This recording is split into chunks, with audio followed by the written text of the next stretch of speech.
Hey, I'm the Drink Pro, and today we're rolling up our sleeves because we're drinking Stagg Jr.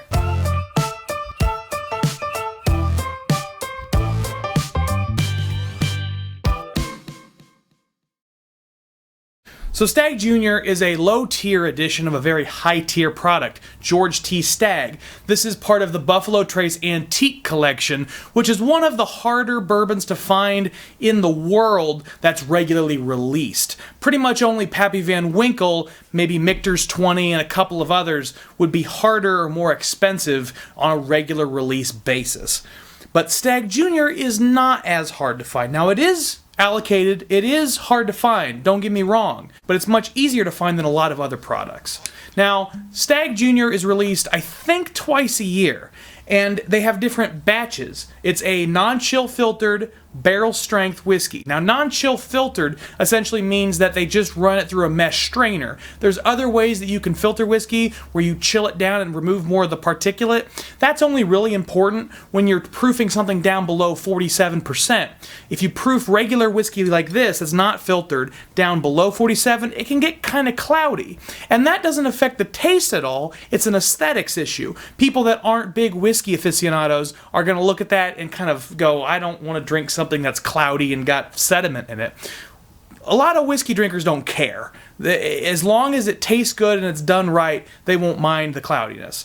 The batches aren't numbered on the bottles. You have to find out which proof aligns with which batch. So this is the 63.95% alcohol, the 127.9 proof. I don't remember off the top of my head which batch that is, but I will put a link in the description to a list of all of the different batches that have been released. So if you see one of these in the wild, you know which batch you're looking at, and you can make an informed decision about whether or not that batch is one you will like.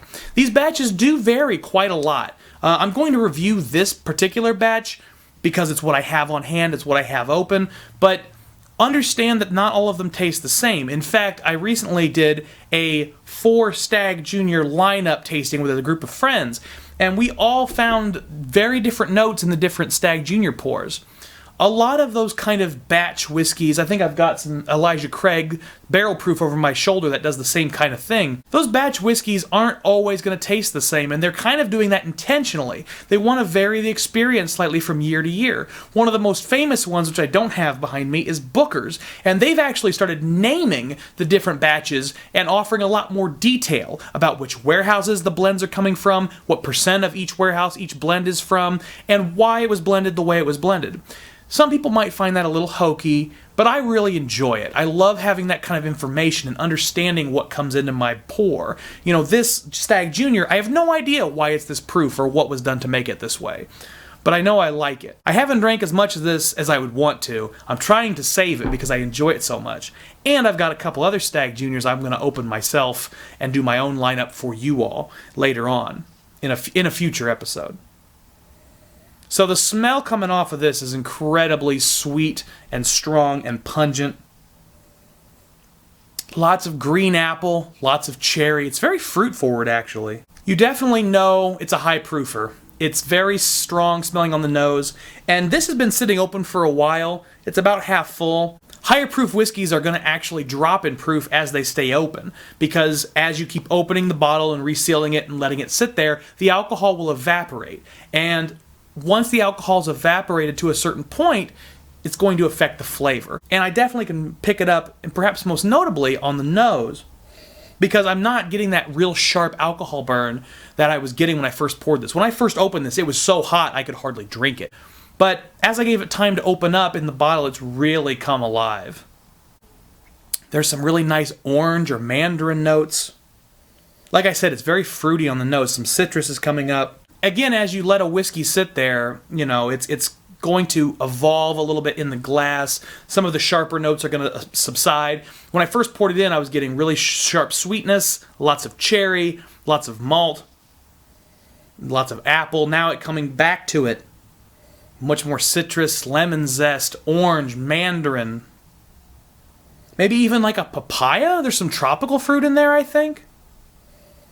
You're definitely still getting some of the baking spices, definitely vanilla extract, definitely cinnamon. Actually, there's definitely clove in this as well. All right, I think I've pulled all the notes on the nose. Let's give it a taste. Whoa. Whoa. So much is happening. You're never going to get bored of this whiskey. Wow. Oh, I can't even really give flavor notes because it's so overwhelming at first. Like I've said before, you have to acclimate to some of these whiskeys, especially when they're going higher proof on you.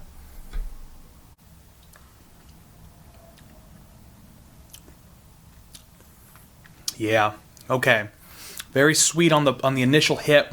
Lots of honey. I would say pretty much straight up honey. Mid palate becomes a lot more earthy. You get some wood notes. You get some citrus. There's definitely still green apple. And then the finish becomes very barrel heavy. You get a lot of woodiness, a lot of earthiness. Some of the barrel tannins, which give you a bitterness that are really nice.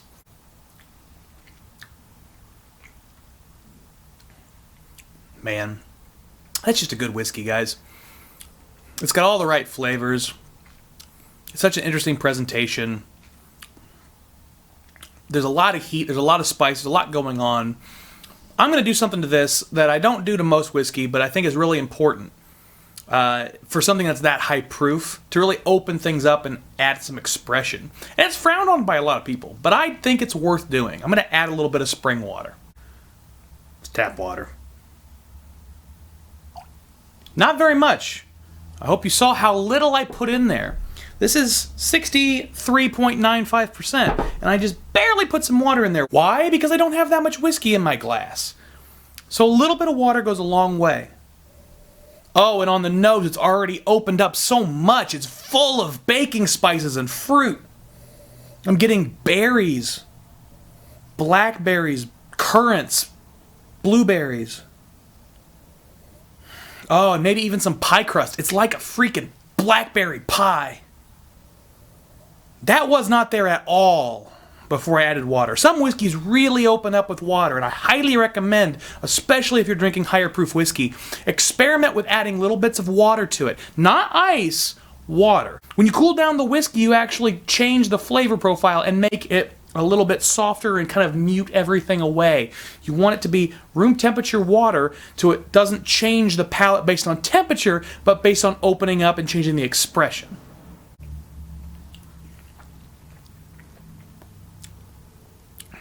Wow.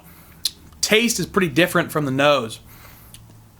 Initial hit, I get a lot of like lemon zest, a lot of citrus. Still very sweet, but the baking spice isn't really there, and the vanilla kind of disappears. It kind of shows up, I will say, in the mid-palate. The vanilla comes back mid-palate, and the finish is not nearly as harsh. There's definitely still a woodiness, but the bitterness of the barrel tannins kind of take a back seat. But it's a really different pour. It's a very delicious pour. I can't recommend enough. If you can get your hands on some Stagg Junior, give it a try. If you've got something you want me to review, feel free to reach out to me. I'd love to try new things. If I've got it on my shelf, I'll reach for it. I'll be happy to put it up on the web. If I don't have it on my shelf, we can talk about ways for me to get access to it. I love getting donations. I'm happy to try new things. I'm happy to swap samples with people. So let's find ways to make sure that we can keep enjoying the whiskey community together, because I think that's really what this is all about. It's about being a community, it's about engaging with other people, it's about learning together, and that's what I'm here for. I'm giving you some basic knowledge, I'm enjoying my experience, and making sure you can as well. So let's keep drinking together, and let's keep drinking like professionals. Cheers.